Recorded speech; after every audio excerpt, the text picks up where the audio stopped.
자, 정상파부터 시작을 하겠습니다. 정상? 뭔 말일까요? 네, 잘 모르겠죠.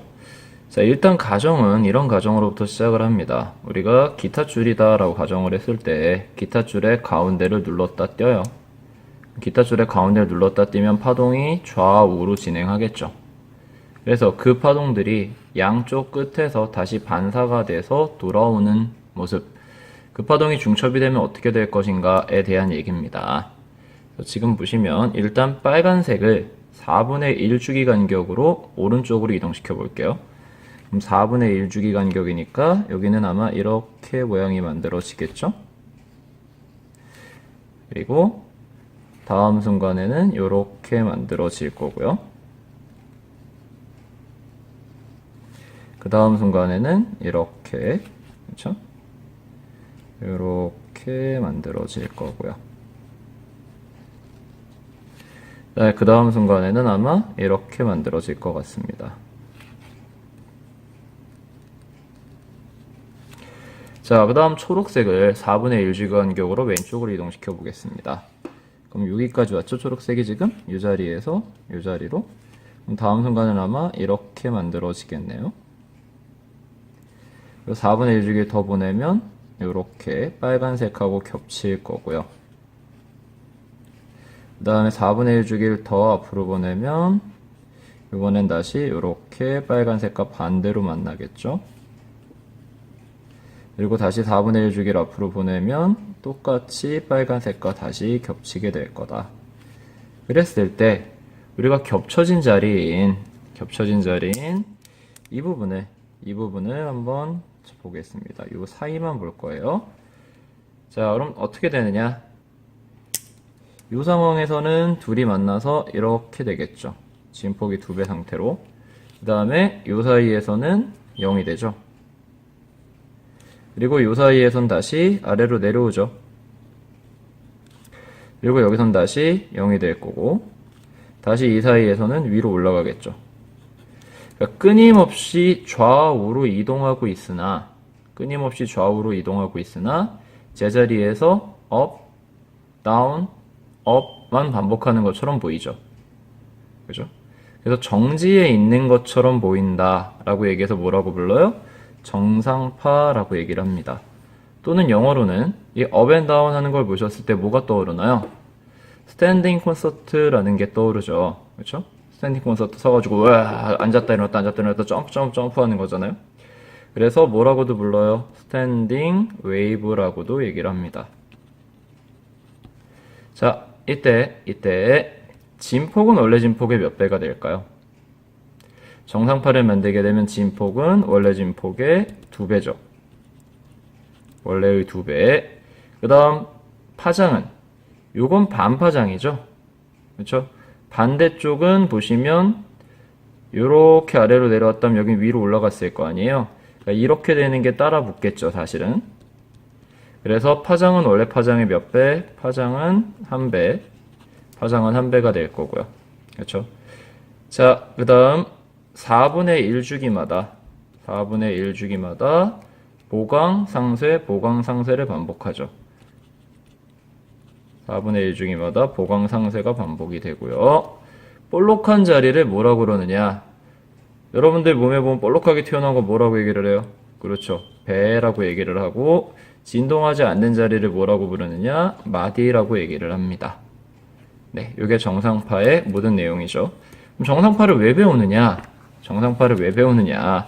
우리의 일반적인 악기들이 이번 단원에서 정상파와 공명에 대해 배우시는데 모든 악기들이 다 정상파와 공명의 원리가 적용이 돼요. 예를 들면 지금 현이 남아 있잖아요. 현 같은 경우 양쪽 끝은 진동하기가 어렵죠. 그러니까 양 끝은 뭐가 된다? 무조건 마디가 될 거고요. 그 다음 가운데는 진동하기가 쉽죠. 그래서 배가 됩니다. 그래서 양 끝이 마디가 되는 모양을 만들어 보면 기본 진동, 배가 1개인 거죠. 2배 진동, 배가 2개, 3배 진동, 배가 3개가 만들어지고요. 이때 각각의 중요한 건 파장입니다. 파장은 얼마가 되느냐? 요거 하나만 갖고 안 되잖아요. 하나 더 있어야 될 거 아니에요? 그러니까 여기는 길이를 L이라고 한다면 2L. 여기는 파장이 얼마가 될까요? 그렇죠. 바로 L. 여긴 파장이 얼마가 됩니까? 3분의 2L이죠. 약간 손질을 해서 L을 2분의 2L로 바꾸면, 아하, 그러네요. 이럴 때의 파장은 뭐가 됩니까? n분의 2L이 람다 n이 되겠죠. 됐나요? 네. 그리고 만약에 파동의 속력을 V라고 한다면, 그렇죠? 진동수 Fn은 뭐가 됩니까? F 람다가 V니까, 그렇죠? 2L분의 NV 이렇게 만들어질 수 있겠네요. 자, 다음은 기타나 바이올린 같은 현악기만 있는 게 아니라, 그렇죠? 기타나 바이올린과 같은 현악기만 있는 게 아니라 무슨 악기도 있어요? 네, 관악기도 있죠. 그래서 관악기에 대한 공명에 대해서 얘기를 해보겠습니다. 관악기에서도 똑같이 정상파가 만들어지고요. 정상파가 만들어지고요. 자, 이런 경우라면 역시 막힌 곳은 뭐가 마디가 되고요. 마디가 열린 쪽은 배가 됩니다. 그러다 보니 기본 진동이죠. 그 다음 두 번째 파장이 좀 더 짧은, 세 번째 더 짧은 형태가 만들어질 거고요. 이때에는 파장들이 역시 중요한데 요런 게 4개가 있어야 한 파장이 만들어지겠죠. 여기까지 만들어 봐야 요렇게밖에 안 되니까. 그래서 람다1이 얼마? 4L. 그죠? 그리고 똑같이 하면 여기는 파장이 얼마가 되나요? 요만큼 더 있어야 될 거 아니에요? 또는 3분의 L짜리가 요만큼이 3분의 L이죠? 3분의 L짜리가 4개 있어야 되니까 3분의 4L. 여기는 전체의 5분의 4죠? 5분의 4L. 이런 식이 되고, 일반적인 형태는 뭐가 되겠습니까? 1, 3, 5, 7이잖아요, 분모가. 그래서 얼마가 된다? 이렇게 얘기하는 것보다 좋은 게 2n-1분의 4L의 꼴이죠. 됐나요? 자, 그리고 파동의 속력을 V라고 한다면 V는 F 람다이기 때문에 F는 뭐가 됩니까? 4L분의 2n-1V 이렇게 되겠죠. 자, 이번에는 리코더와 같은 양끝이 열린 관, 양쪽이 열린 관, 보통 개관이라고 부릅니다. 개관에 대한 얘기를 해보겠습니다. 역시 개관도 양끝이 열려있기 때문에 열린 부분이 뭐가 돼야 돼요? 배가 되겠죠. 그렇죠? 열린 부분이 배가 되니까 가장 가능한 형태 첫 번째, 두 번째, 세 번째처럼 될 거고요. 여기서 파장을 구하는 건 얘기하고 싶지가 않아요. 왜요? 그쵸? 눈치 빠른 사람들은 알 텐데 현이 이렇게 돼 있었다면 잘라서 붙이면 같은 모양이죠, 사실은. 그죠? 아까 현 얼마였었나요? 그쵸? 파장 n분의 2L이죠. 그래서 여기도 똑같이 n분의 2L의 형태가 됩니다. 네. 자, 다음에 소리의 공명입니다. 자, 기본적으로 기타에서 줄이 진동을 한다 라고 얘기했을 때 줄만 진동하면 소리가 이렇게 클까요? 아니죠? 줄 뒤편에 뭐가 있어요? 그렇죠? 울림통이 같이 있죠. 그럴 때 그 울림통은 기타 줄과 뭘 하게 만들어져 있느냐? 구조적으로 공명을 하게 만들어져 있는 거죠. 그래서 기타 줄의 진동과 울림통 속 공기의 진동이 공명을 이루었을 때 소리가 크게 들리는 겁니다. 공명이 뭐냐고요? 공명은 같이 울리는 거죠. 지금 보시면 아까 여러 악기들의 뭐가 있어요? 기본 진동수 라는 것들이 있죠. 그럼 외부의 진동이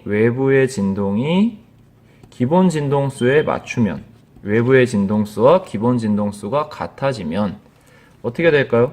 마치 그네가 같은 위치에 올 때마다 한 번씩 힘을 가해주는 거랑 같은 현상입니다. 그네가 같은 위치에 올 때마다 한 번씩 힘을 가해주면 어떤 일이 벌어지죠? 진폭이 점점 커지죠. 그래서 공명도 역시 기본 진동수와 외부 진동수를 같게 해서 진폭이 커지는 현상입니다. 자, 그러면 물의 경우에, 지금 이 실험의 경우는 어떻게 되는 거냐? 위에서 소리곱새를 때리고 물을 뺍니다. 물을 빼다 보면 소리곱새의 소리가 크게 들리는 경우가 있어요. 왜 크게 들릴까요? 소리가 크게 들리는 경우는 뭘 의미할까요? 그쵸? 소리굽새의 진동과 이속 공기의 진동이 같아서, 진동수가 같아서 소리가 크게 들리는 공명 현상이 일어난 거죠. 자, 그때는 언제냐? 그림을 그려보면 뚫린 곳이 배가 되잖아요. 그리고 물 쪽이 아무래도 진동하기가 더 어렵겠죠? 그래서 마디가 됩니다.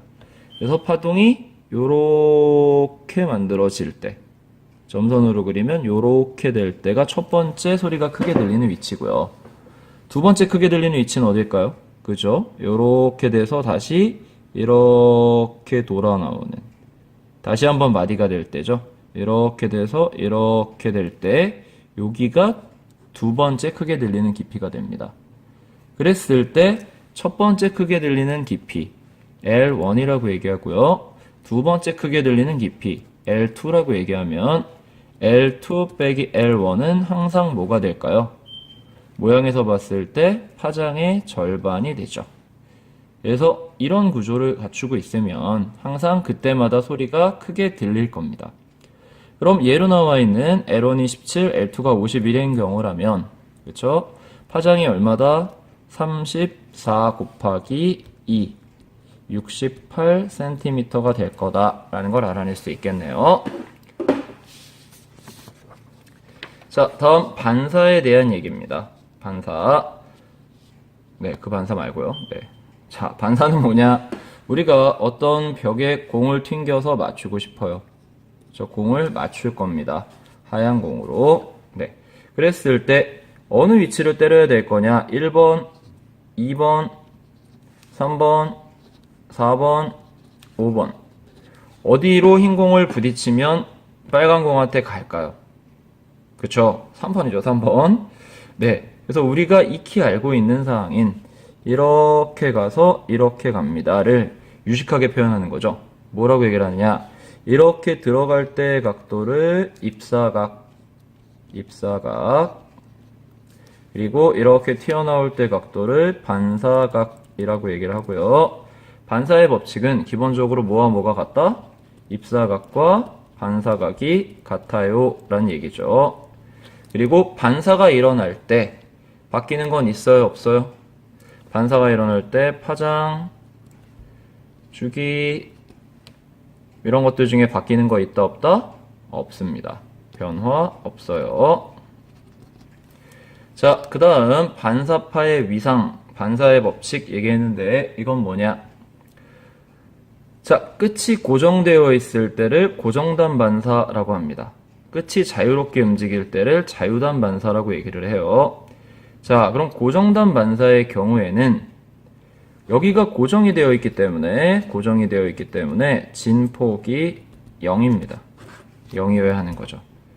그러다 보니까 파동이 오른쪽으로 이동하면서 어느 순간 이렇게 됐다면 이 자리에 반사파와 만나 진폭이 0이 돼야만 하는 거죠. 그러니까 어떤 형태의 반사파가 나와야 하느냐? 이렇게 되는 반사파가 나와야만 한다는 얘기죠. 그래서 고정단 반사, 끝이 고정되어 있을 경우에는 위상이 뒤집힙니다. 다르게 얘기하면 180도 바뀐다라고 얘기를 해요. 180도 회전한다. 자, 그러나 자유단 반사의 경우에는 별 상관없이 그대로 들어간 게 그대로 다시 튀어나오게 됩니다. 자, 다음 굴절에 대한 얘기를 해보겠습니다. 굴절은 뭔가요? 언제 일어나죠? 선생님이 오늘 수업 시간에도 얘기했었는데 굴절은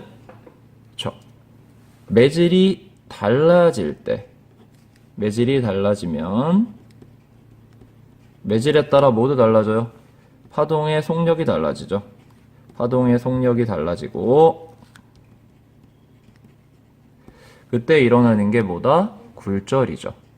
그래서 예를 들자면 자동차를 예를 들 수 있어요. 여기는 속력이 빨라요. 여기는 속력이 느린 상황이다 라고 얘기를 하면 어떤 자동차가 이렇게 진입을 하겠죠. 자, 그러면 타이어 중에 1번 타이어가 먼저 속력이 느린 곳에 진입을 하죠.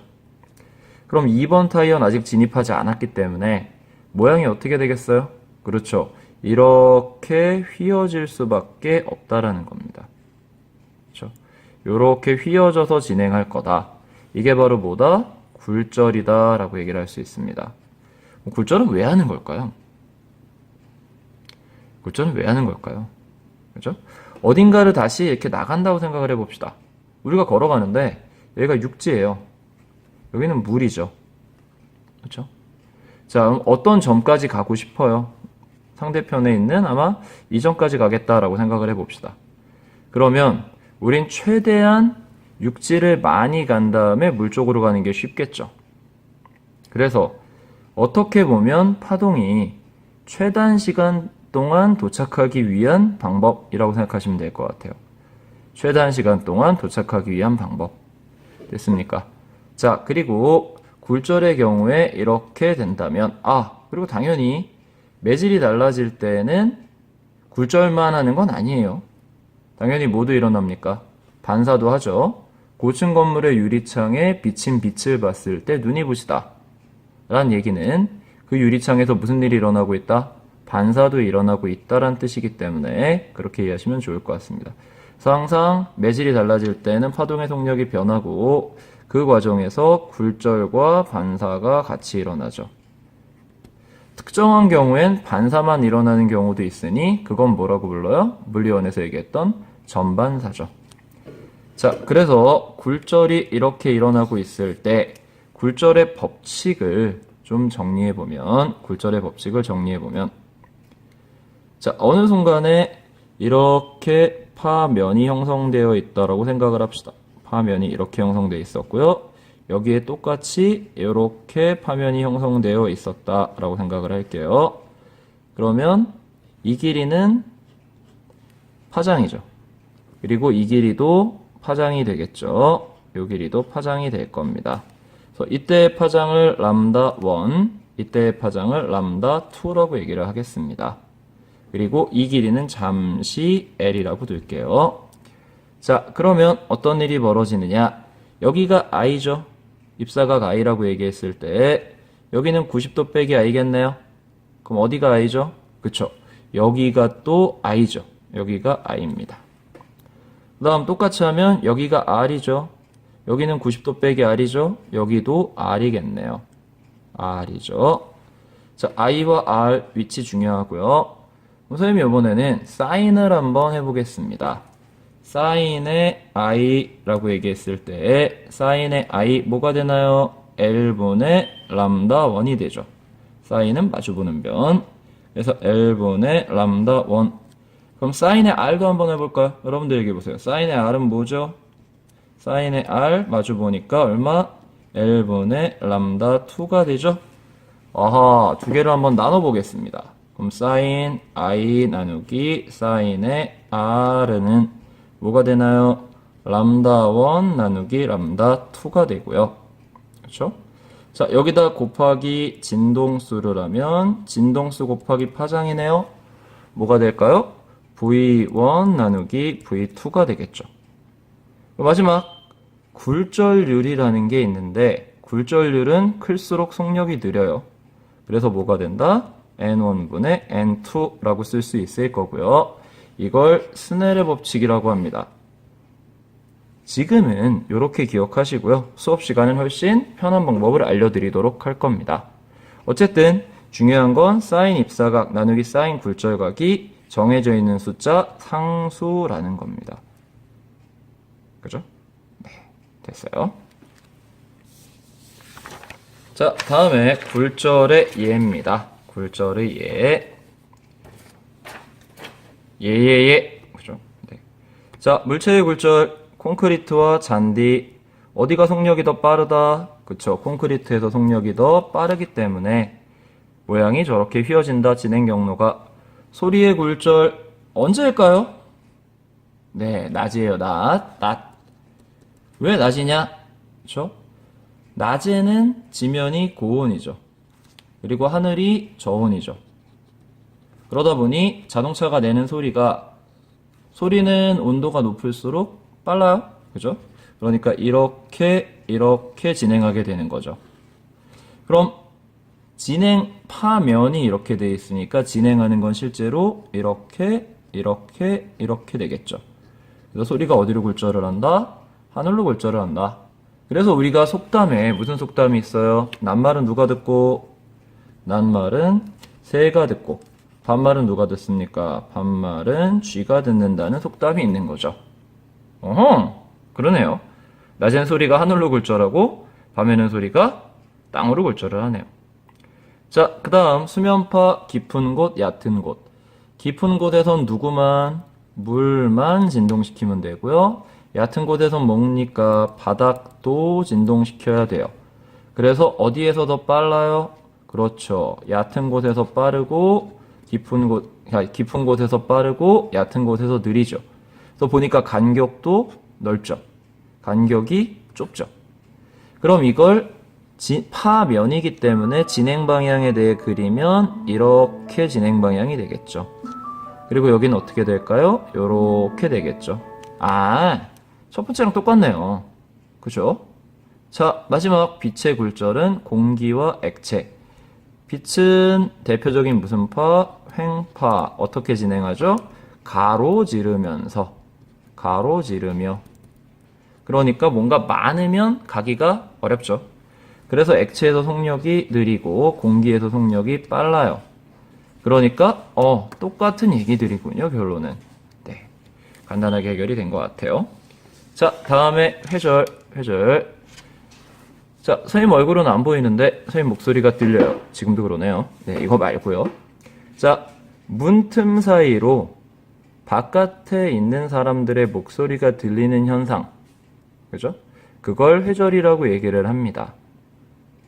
장애물 뒤까지 돌아서 퍼져나가는 현상이죠. 그때 회절이 잘 되는 조건에 대해서 보겠습니다. 자, 첫 번째 그림과 두 번째 그림 차이가 뭐냐? 이 폭이 다르죠. 그래서 왼편의 그림은 파장이 길어요. 오른편의 그림은 파장이 짧습니다. 그때 회절이 잘 된다는 얘기는 장애물 뒤까지 전달된 게 많으면 잘 된다는 얘기죠. 어느 경우가 회절이 더 잘 되나요? 그러네요. 파장이 길 때 왼편의 그림이 더 잘 되고 있죠. 그래서 파장이 길수록 회절이 잘 되고요. 그 다음 두 번째, 이번엔 뭐가 다르죠? 잘 봤어요. 폭이 다르죠. 폭이. 그래서 폭이 좁으니까 아무래도 이쪽에 보이는 것들이 있죠. 여긴 거의 보이지 않네요. 그래서 오른편 그림의 경우가 회절이 잘 된 거고, 회절이 잘 된다. 그때는 뭐다? 그렇죠. 슬릿이라고 부르는데 슬릿의 폭이 좁을수록 회절이 잘 됩니다. 회절이 잘 되는 조건 꼭 기억해 두시고요. 수업 시간엔 요거에 대한 여러 가지 예들을 얘기해 드리도록 하겠습니다. 자, 이제 오늘 마지막 페이지네요. 자, 마지막 간섭입니다. 간섭. 별건 아니고요. 자, 이렇게 생긴 슬릿을 단일 슬릿이라고 얘기를 합니다. 틈이 하나란 뜻이에요. 네. 자, 이렇게 생긴 슬릿은 이중 슬릿이라고 얘기를 해요. 이중 슬릿. 자, 그랬을 때 여기를 지나가면서 실제로는 우리 물결파 기억하시죠? 물결파처럼 뿅뿅뿅뿅뿅 하는 거예요. 여기도 똑같이 뿅뿅뿅뿅뿅 하는 거죠. 그럼 처음에 단일 슬릿은 왜 있느냐? S1과 S2의 위상을 갖게 해주기 위해 있는 거고요. 그냥 별 생각 없이 보면 이 파원이구나. 두 개가. 그리고 뭔가 발생시켰구나. 그때 가운데는 당연히 경로 차이가 얼마예요? 경로차가 0이죠. 그러다 보니 무슨 간섭을 할 거다? 보강 간섭을 하겠죠. 그리고 위아래로 옮겨 다니다 보면 경로의 차이가 그렇죠? S1P 빼기 S2P의 절대값. 경로의 차이가 똑같이 물결파랑 같아요. n 람다일 때 뭐가 일어난다? 보강이 될 거고요. n 람다 플러스 2분의 람다일 때 뭐가 됩니까? 상쇄가 될 거다라는 똑같은 말이고요. 단지 여기서 주목하실 내용은 뭐가 하나 있느냐? 이때의 경로의 차이를 구하실 수 있어야 됩니다. 얼마죠? 이 거리와 이 거리의 차이는 거의 일정하다라고 나란하다라고 생각했을 때 요만큼의 차이예요. 그래서 이 경로차가 얼마가 된다? d sin 세타가 되고요. 그 다음에 뭔가 수학적인 스킬에 의해 이게 얼마가 되느냐? L분의 dx가 됩니다. L분의 d 델타 x겠죠. 여기서는 L분의 d 델타 x가 됩니다. 이 부분에 대해서는 수업 시간에 설명드리도록 할게요. 그래서 간단하게 얘기하면 경로차가 이거는 다 알고 있는 내용이고요. 그때 경로차는 얼마다? d sin 세타다 라는 걸 관심 가져주시면 좋을 것 같아요. 여기까지 하도록 하겠습니다.